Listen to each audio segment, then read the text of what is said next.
is in the church. It's not just in the church. It's in our churches. Trains another generation of people who think they are living at a peacetime. False. The United States is in a state of war. Undeclared total war against the basic principles and the foundations of this system. Hello, friends. Welcome to the YouTube channel once again. You're here with Pastor James Devalon. Listen, we have a very, very, very important video. Okay, we will dabble in a realm of politics, but we're not staying there because it's not so much political. For those of you who do understand how the spiritual warfare is being fought, this thing is spiritual. Yes, it is being fought in different areas of our world, whether it is nature, society, politics, and religion. Whichever way you want to look at that, but the fact of the matter is, it's a spiritual battle, and we understand that we are in a war for our souls. There's a war against the truth, but even more, there's a war against the law of God. Okay, so the same war that begun in heaven, translated to the earth, that war is being fought in ways that will blow your mind. A lot of it has to do with the ideologies. It's a serious word. Ideologies, right? What are the ideologies? How do you address an ideology? And what impact is it having on the psyche of the masses? And what influence does it have with the laws of the land? And where is it going to go from a prophetic understanding? These are some of the questions we plan on answering today. So I have on my screen here Yuri Bezmenov, and he's talking something about that is entitled Ideological Subversion. This man was a KGB defector, and the man, serious wisdom to work with. Listen, this stuff is not just political. This stuff, the idea that he's speaking about, is in the church. It's not just in the church. It's in our churches.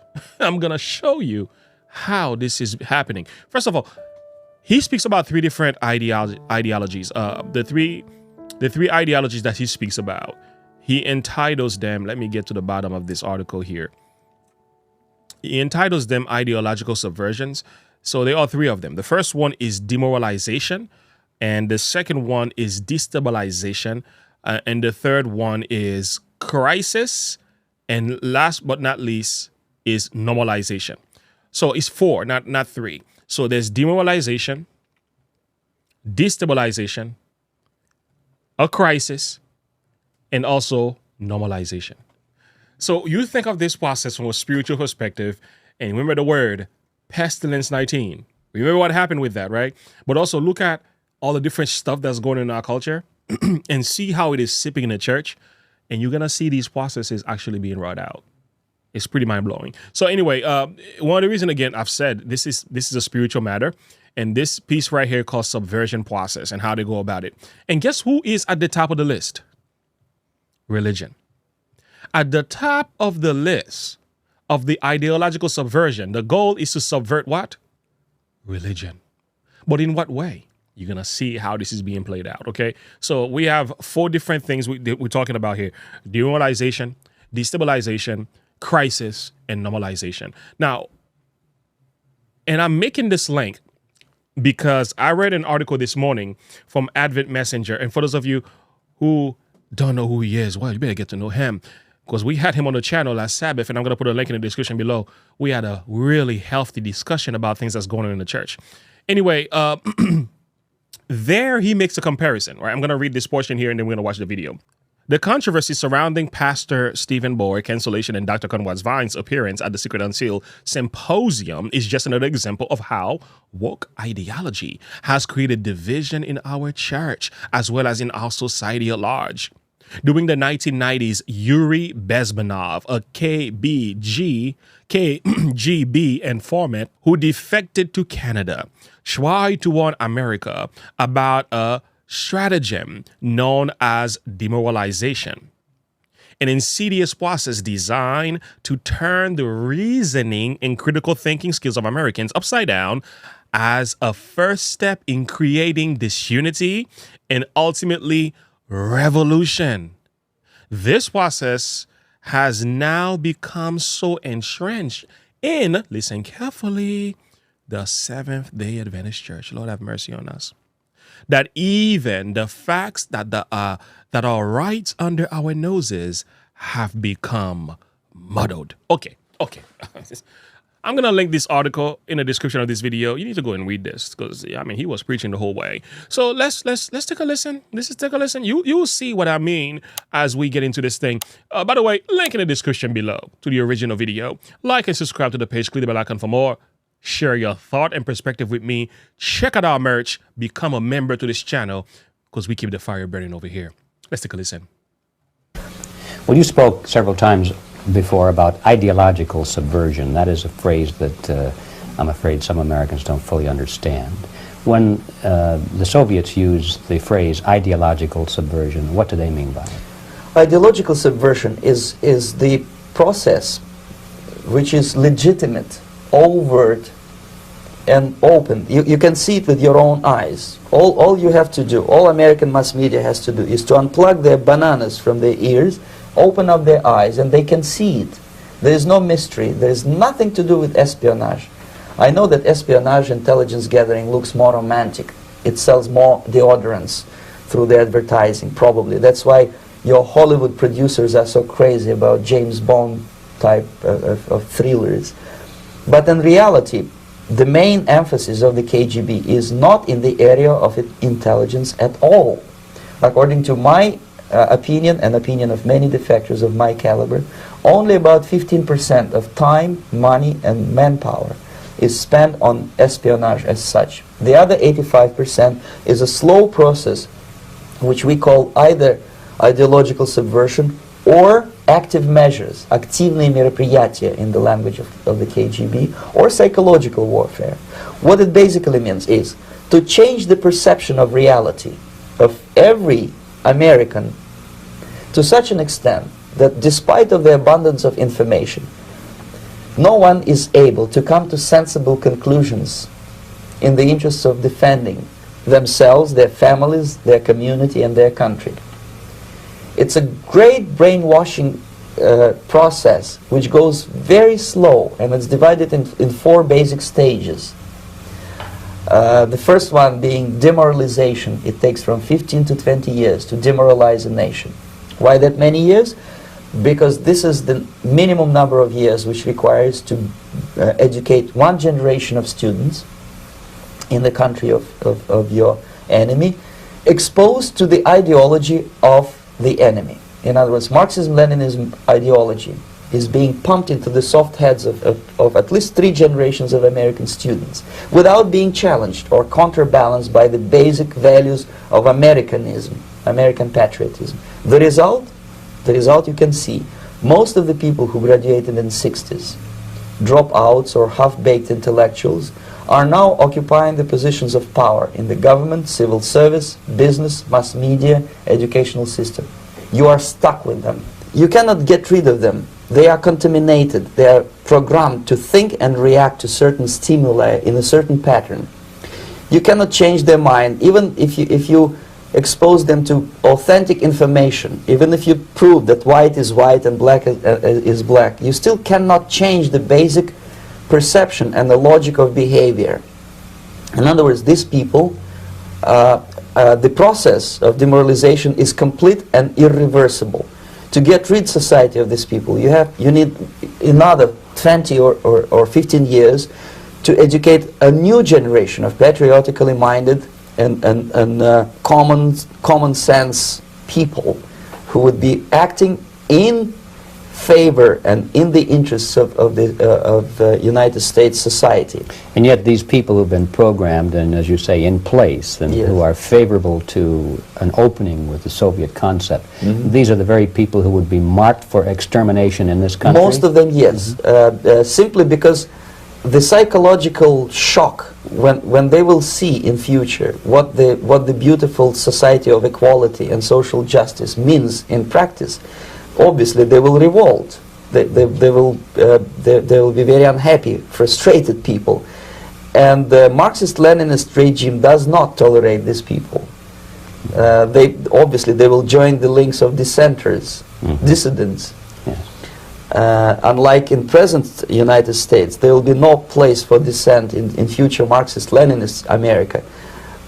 Here you can get popular like Daniel Ellsberg and filthy rich like Jane Fonda for being dissident, for criticizing your Pentagon. In future, these people will be simply squashed like cockroaches. Nobody is going to pay them nothing for their beautiful, noble ideas of equality. This they don't understand, and it will be greatest shock for them, of course. The demoralization process in the United States is basically completed already. For the last 25 years. Actually, it's overfulfilled, because demoralization now reaches such areas where previously not even Comrade Andropov and all his experts would even dream of such a tremendous success. Most of it is done by Americans to Americans, thanks to lack of moral standards. As I mentioned before, exposure to true information does not matter anymore. A person who was demoralized is unable to assess true information. The facts tell nothing to him. Even if I shower him with information, with authentic proof, with documents, with pictures, even if I take him by force to the Soviet Union and show him concentration camp, he will refuse to believe it until he is going to receive a kick in his fat bottom.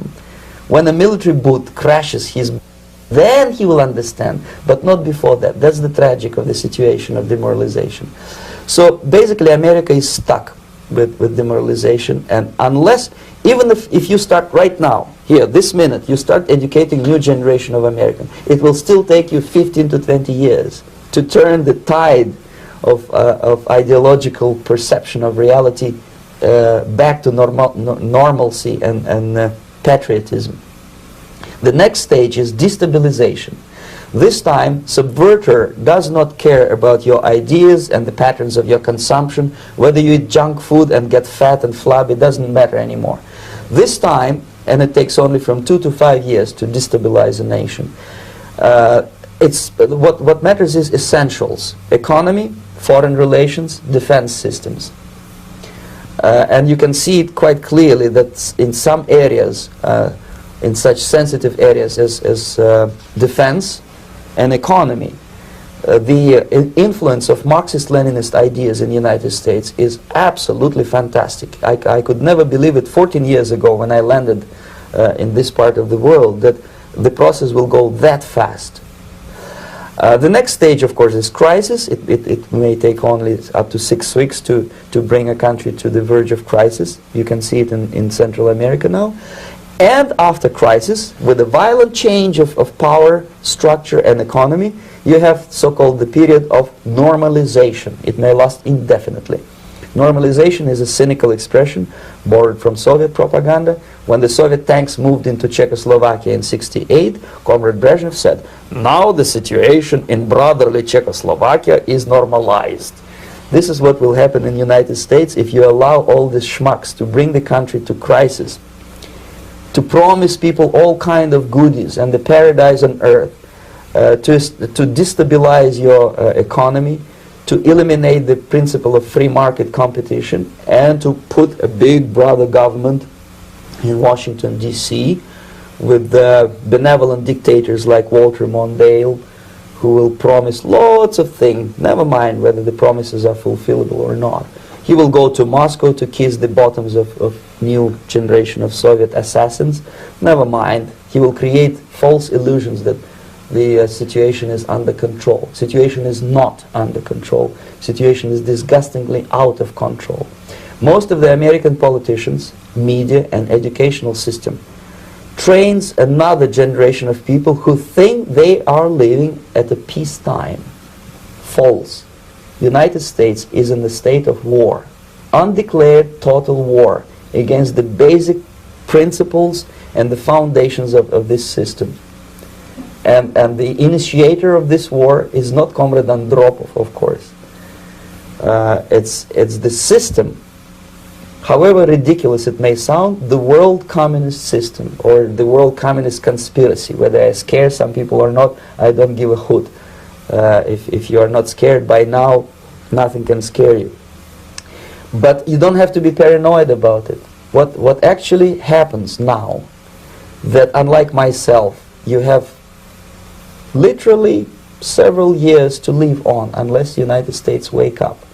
The time bomb is ticking. With every second, the disaster is coming closer and closer. Unlike myself, you will have nowhere to defect to, unless you want to live in Antarctica with penguins. This is it. This is the last country of freedom and possibility. Okay, so what do we do? What is your recommendation to the American people?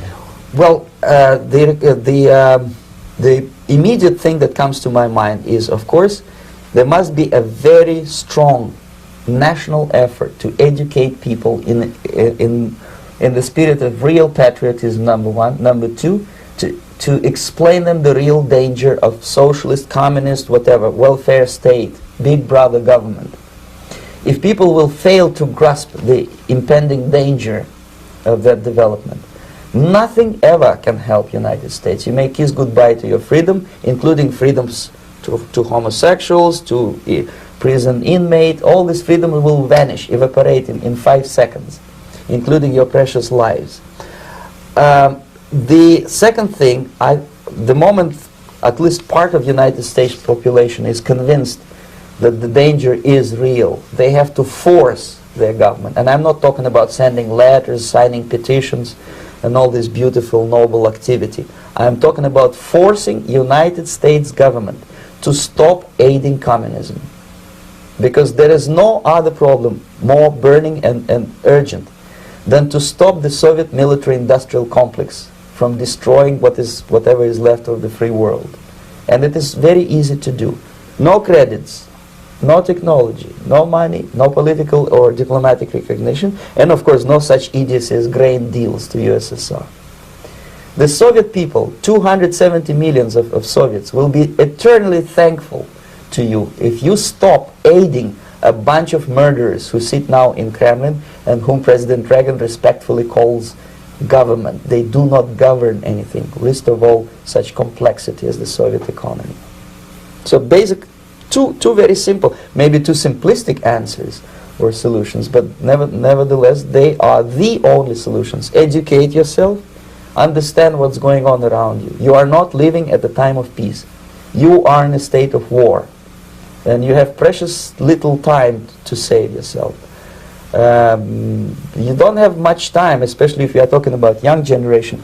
There's not much time left for convulsions to the beautiful disco music. Very soon it will go, just overnight. If we are talking about capitalists or wealthy businessmen, I think they are selling the rope on which they will hang very soon. If they don't stop, if they cannot curb their unsettled desire for profit, and if they keep on trading with the monster of the Soviet communism, they are going to hang very soon. And they will pray to be killed, but unfortunately they will be sent to Alaska probably to manage industry of slaves. It's simplistic. I know it sounds unpleasant. I know Americans don't like to listen to things which are unpleasant. But I have defected not to tell you the stories about such idiocy as microfilm, James Bond type espionage. This is garbage. You don't need any espionage anymore. I have come to talk about survival. It's a question of survival of this system.